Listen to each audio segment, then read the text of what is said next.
Hello, and thank you for coming to my channel on YouTube. And my talk show is called Tell It Like It Is. And I'm your host, Morrsman, and my co-host, Joseph Spencer. okay, Joe, how you doing today, Joe? I'm doing them up. I'm up and alive, man. Good. It's a You? good day in New York. You It's a know, good say day in hello New to York, everybody man. out in New York. Hello, New York. For some reason, people think we broadcasted from Chicago because we're from Chicago. Yeah. But I haven't been to Chicago in a while. How about you? Oh man, it's been so long I forget. New Okay. York's home now. Okay, exactly. Yeah. You know, so okay, today we're going to do. I guess we're going to have a hot button topic, as they say, and this is a topic that gets many people over the years killed, literally. You know, when you start talking about this topic, the guns come out, and oddly enough, it's religion. And like George Carlin once said in his comedy routine, but he was being serious, that more people have died in the name of religion than anything. You know, and it's so sad and it's so true. But anyway, we're going to discuss this thing, or should I say this book, out of respect. I didn't mean any disrespect by making that statement, but we're going to talk about the Bible. I think all of us have a Bible in our home. Mine says Gideon's. I don't know what Gideon's mean. You know, I'm ignorant. I'm sorry. Gideon was a printer. Okay, see? Gideon's That's why Bible. Joe is here to help me out to create the balance. Yeah. Okay, well, we're going to talk about that because I'm going to make a statement and let me know if you feel if this is a correct statement or a good analogy of this topic. We, for the most part, have been taught to believe that everything in this book is the gospel truth. Now, would you say that that's a safe assumption? Well, I've been taught all my life that the Bible was gospel. That's the word, It's gospel infallible. truth. Yeah, exactly. Infallible. Exactly. And today we're going to kind of just, blow the lid off the mother, as they say, or tear the roof off the sucker. Because as I've gotten older, I've done my own research, just like I'm sure Joe has done his own research. And we come to find out that's a bunch of bull. You know, half of this stuff is stories that were written by men who put them in the Bible. Because again, we were left to believe that this is God's word and man was just the editor. This is God's thoughts and man put it in the book. No, I'm sorry to say that the majority of the stories in this book is just that. They're stories that man have made. But somewhere along the line, someone taught us or preached to us that this is everything that God said and you're supposed to live by this. And it's really ridiculous. And I know I'm going to get a lot of people upset, but hopefully while I'm getting you upset, I'm getting you to thinking and go out to do your own research, because stories, this ain't, it ain't really etched in stone in God's word. But, I'm going to turn it over to Joe and let give me your thoughts on When I started thinking for myself, I began to realize to myself that if God had written that Bible, the verses in it would have more power on man than it does. Okay. And it seems like to me, the less a person's position is in life, the more they cling to the Bible. Okay. Now, there are wealthy people who pay their tithes, Mm-hmm. and Let's talk about the tithes just for a moment. okay. Forgive me, because I don't know everything, but when I don't know something, I ask questions. Why do I got to give God my money? Why do God need my money? Well, tithes started with the Jews. Okay. My God, hundreds of years before it was written in that book, the tithes were wealthy Jews that 3,000-4,000 years ago. They would take people in, and doing high holidays, and tithing came with you gave people 10% of your crops, Okay. 10% of your cattle and stuff, to eat. Mm-hmm. You gave them work. And then all of a sudden, when people start taking monies to the tithes and to these big churches. It wasn't intended for all that monies to go to just that one organization, but down through the years, I think the Europeans had a lot to do with that. Most of these religions Come from Europe, Yeah. Anglo-Saxons. Mm-hmm. People have been beat down and trodden by the church, Mm-hmm. and forced to believe in certain stories. That's why they have the separation of state and church. At one time, the church had just as much power as the state did. Mm-hmm. If you, the high priest and stuff, if you went against their words, they would actually slaughter you and say you were demonic. I forget what do they call it? Heresy. Okay. They would kill you. run you out of town if you didn't agree with the church. Well, in this day and age, we're kind of still doing that practice. Yeah, well, when I was a child, you didn't want to get to church, go to church. You had to get out. Yeah, You know, yeah. It was a requirement. It was a you got to get out of my house if you don't go to church. Yeah. And let me just touch on this because this is very important. We as people of color, we have to start thinking for ourselves, start doing our own research because the stuff is available now. And people, you don't have to be subject to people constantly lying to you and trying to force you to believe something that's just not actually true. And a good example of that is back in the late 70s, Reverend Jim Jones. He was a religious guy, and he convinced a lot of black people, over 800 of them, to quit their jobs, to move out of the country, sell their belongings, and set up a utopia type of atmosphere in Ghana, which was a hoax and a scam. And when the government watched him closely and sent the congressman over there that they killed, what happened then was he decided that he was going to make these people drink Kool-Aid that was laced with cyanide to kill themselves, to cover up the guilt, or should I say, the crime that he committed. Now, a lot of those people wasn't trying to die. They wasn't going to drink it. And the others volunteered because they were still following this idiot. But the ones that didn't want to do it, they were forced by the other ones that did it by gunpoint. So it's just unfortunate that we are that gullible that we follow this religious idiot over there and commit this crime. Because religion is the easiest scam. And I say that because people think this way. Well, ain't no one's going to lie about the Bible. No. A whole bunch of people are going to lie about the Bible to reel you in for their scam. Now, I'm going to say this. There are many men and women out there that are serving our spiritual being, and they're doing wonderful things. But there also are quite a few of them out there that have own personal interests, and you better be careful because they're not trying to serve God, they're trying to serve themselves. Yeah. So I turn it back over to you. Yeah, well, Jim Jones, he was a cocaine addict. Yeah. He had cocaine psychosis. Yeah, he had a lot of problems, mental problems. And mixed that with religion, and then have peoples who have been indoctrinated that the reverend's speech is law. From a kid, you get grown people teaching their children that. I remember one time I had told a preacher that he was wrong. And they wanted to, it was tripped out the way the people related, Oh, yeah, he's the reverend. I can't believe you told the reverend. Everybody was, I might as well told him that Jesus was wrong. Yeah. And when I was a kid, you were taught to look up to certain people in church. Clergy, well, in your community. In your community. And the clergyman was high on that list. Yeah. And there's nothing wrong with that if these people are providing a truthful, realistic encounter, or should I say story of, the religion, or accurate picture of that. But unfortunately, we used to do an exercise when we were in hot grammar school. And you probably done it yourself when you were a kid. They sit you around in a circle, and the teacher would whisper a story into one kid's ear. And when they got to round three, all the way around 360, that story was totally different. Totally different. And it's kind of the same thing with religion. It's like, well, what do you supposed to believe in here? And what I did was, I got some notes here. That's why you probably see me glancing down, because I have a monitor, and thanks for our cameraman, Tom, for helping us out there. Because I don't want to get this wrong. I want to give you exactly what's in here, little segments.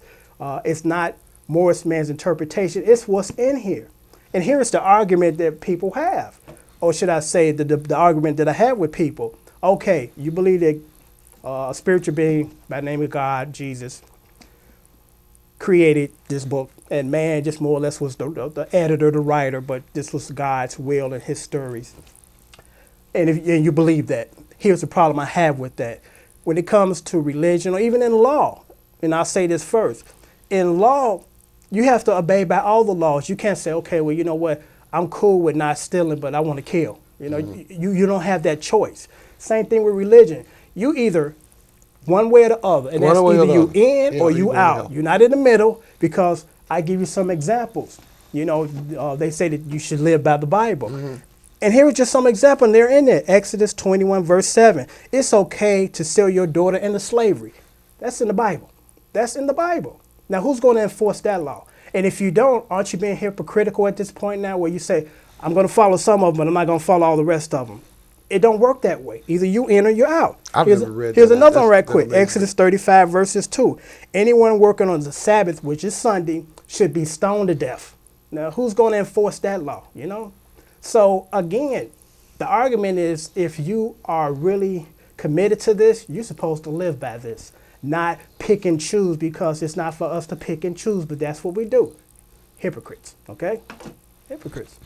Thank God we're not Jews. Yeah, exactly. And speaking on that note, and I'm going to put this up on the monitor so people can read along with me. And somebody sent me this actually about 7 years ago, and I kept these because I thought they were quite interesting. And the first one reads like this. It says, religion, the belief that there's always been an invisible man, and an invisible man magically created the world, and two people, and those two people turned into billions of people, and the invisible man threatened all the people with internal of torture unless they showered him with gifts and praises and built many things in his honor. And the invisible man wrote a book through a ghostwriter, but the people changed the book regularly so it means what they want it to mean. They updated. All this happened because one man was bored on one day. Somebody sent me that, and I thought it was interesting. Religion, man, if you read about the Greek gods and the Roman gods, there's a parallel between Jesus Christ and Hercules. Okay. You know, Jesus Christ was the son of God. He came down here. That means he's a demigod, you know, like Hercules was. Mm-hmm. You know, and the Arabs have angels, and they have a Garden of Eden, all that. Mm-hmm. You know, they found the Dead Sea Scrolls several years ago, and a lot of the text is the same as in the book. Mm-hmm. But like you said, stories being passed down, and with a written language, you can carry on a story for literally thousands and thousands of years. If no one challenges it. No one challenged it. And that's one thing about the church. You for thousands of years, you couldn't challenge these people. Well, that's what I like about the scientific community in this area that we live in. Now, we can agree that big clumsy animals that were called dinosaurs roamed the earth millions of years ago. Why? Because just about every single day they're digging up dinosaur bones. You know, but it's interesting. I mean, I'm just going to pull one story out of the Bible, the one where Moses roamed in the desert for 40 years with the people that he freed. Yeah. There has not been one dinosaur bone, or should I say one human bone, found in the area that's supposed to have been where they walked for 40 years. Not one. And we were here, dinosaurs were here before us. So not one bone. When we try to match up scientific research with these stories, the stories fall flat. These religious stories were made for people who were sitting in the bush. Like I asked ladies on the street who were church ladies walk up to me and begin to lecture me. Not really lecture me, but tell me what I'm doing wrong and what I'm supposed to do, which from a kid all the way up to now. And I look at them and ask them, do I look like I'm in the bush? They approach you like you have no information whatsoever, like you were not born in the United States. They always start off like you're down here and we're up here and you're a sinner. That's another thing that's a good point, that as I got older and I would go to some of these churches, that they made me feel like I was less of a human being, or they were higher. And I think that's one of the biggest turnoffs that you can push upon another individual, where you come in, I'm a god. You know, no one wants to hear that nonsense. You know? And all that has a lot to do with slavery too. You know, you have your Uncle Charlies, you have, you know, your field niggas and your parts niggas. It's the same thing in church. You have the people sitting on the front pew, and the further back you go in the church, the poorer and more illiterate people get. Yeah.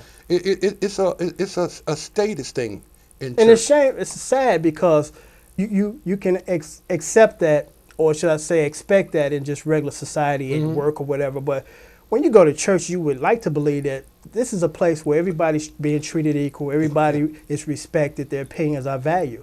But I guess like with any other facet in life, it's the same thing in the church, unfortunately.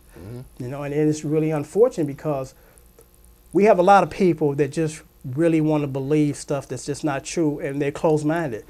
I don't want to be close-minded. If you have some information that make me think twice about this, bring it. Because the more I know, the better I am, and the accurate I am, the better I am. When I was a kid, I also believed when certain families had 2 Cadillacs and home, their kids were going to college, they were the blessed ones. Yeah. You know, they was a blessed one. We're still eating beans and cornbread. We must be doing something wrong because we're not blessed. Yeah. You know, I was talking to a family member the other day, and my family member looked at me and said, you know, when you die and God come to judge you, and you go to hell, if you lost your head or leg or foot or arm, that's the way you're going to spend eternity. And I looked at her and I said, well, this sounds like a threat. Yeah. And she couldn't see that that was a threat. Now, if you've been threatened that you believe in me and do what I tell you to do. That sounds more like monsters and gangsters Yeah. instead of a superior So- being right. that created us Right. and loved us. And another issue I have, God wouldn't have made you. He made all time. So he knew what Hitler was going to do.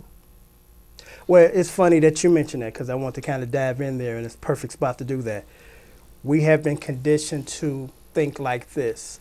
And I'm sure you've heard this before, and I'm sure everybody out there heard this, what I'm about to say. People tell you this, that everything that you are experiencing in your life, from the time you're born to the time you die, God knows what's going to happen to you. Right. I got a problem with that statement, and I'm going to tell you why. This is what I want you to do out there in TV land. If you get a chance, get up one day, perhaps on a Saturday or Sunday when you're off from work. Get up one day and go to your local hospital and go to the children's wing. If you can't find a children's hospital, go to the children's wing and go look at those little tiny babies that are like 2 months old, 6 years old. Their hair is gone. They got tubes all up in their noses and veins, things in their veins, needles in their veins, because they were born with leukemia or some type of rare form of cancer, period. And you tell me, is this God's plan? That these little children, they haven't even started to live, that they're trying to get past the obstacle, and most of those children die before they're 10. If that's God's plan, we got to call God. So whenever somebody throw that nonsense up at me about everything that you do is mapped out, well, what about them children in the hospital that got tubes up in their nose and only 3 months old, that's going to die in less than a year or 2 years? We are, without a doubt, the most intelligent creatures on the planet. Right. We're also the most destructive We got ones. thumbs. Yeah. And a lot of things that we can do on our own, we don't do. Right. We just rely back supposedly on this superior being, And I hear women say this all the time. God's gonna send me a man. God's going to send me a man. Yeah, right. God gave you this. It's very powerful. We need to use that and quit relying on him supposedly for everything. Because, if you're dealing with a terminal illness, I'm definitely dropping to my knees and praying, hoping that divine intervention kicks in and save me. Yeah. My issue is I don't know who. I can't believe this because this is a bunch of stories. And actually, if you really read this, it's not intended to be interpreted as actual fact. It's stories that we're supposed to live by. But when you're from peoples who are taught, what's the word? When you believe in stuff that's not true, I can't think of the word. Atheist? Not atheist. Superstitious. Oh, okay. My mother believed when the thunder and lightning, we all had to get a corner, everything had to go off. Yeah. Because God was talking. Yeah. Well, furniture moving. Remember that? Right. God's moving his furniture. God's talking, and I go to school, and they would tell me about positive and negative charges and blah blah. This, which is what causes that. Right. But my mother's telling me she was scared. Everybody in the house was scared. Yeah, because she was taught to believe that. And we pass this stuff on. Right. And it's unfortunate because, as you just really think about it, just think about it one day. Sit down one day and say, man, does this make sense to me? Now, everything that's true, again, doesn't make sense. I'm not saying that. But the majority of the stuff is just come on, And at one time, if you said, I don't believe this don't make sense, can I ask a question? That was heresy. Shut up and be quiet. Shut up and be quiet. I'm sure you've experienced this. Most of us have. You have a coworker or a friend or a family member, you see them and they constantly trying to get you to come to their church. They Yeah. finally wear you down and you decide to go so they can stop asking you. Yeah. And this is a true story. One of my personal and many experiences. I went to this church, and when I went, I noticed that the majority of the young females, teenagers, 16, 17, they were pregnant. And my first thought was, okay, they made a mistake in life and now they're here in church trying to get back on track. No, you know what happened? These women got pregnant while attending church. Yeah. By the young guys in the In church. yeah, it's been going on for. I thought I'm like- everybody knew that. I'm like, y'all might as well take the cross off the building and put a disco ball up, because this ain't nothing but a disco. You take a bunch of teenagers that are horny Yeah. and put them in an atmosphere when they're going through, they develop them in a stage. You go down in the choir room. He see her take off her robe and her little thighs show. You know, she see his chest. Yeah. You know, human beings are breeding people. Yeah. Young women start going through heat, I think, about 13 years old. When they get on their period, they're ready. Yeah. That's why you have to protect them. Young boys, they get an erection every 15 seconds. Yeah. They're always on. That's why they say that's a sin. That's the devil doing that. Wow. Well. You know? So you put all this stuff in these kids' heads. Hey, But it's interesting. And we can talk about this topic for hours. For hours. But we don't have that time. And as always, I thank you for coming to my channel and my talk show, Tell It Like It Is. I'm your host, Morrsman, and my co-host. Joseph Spencer. And until next time, thank you. And keep thinking.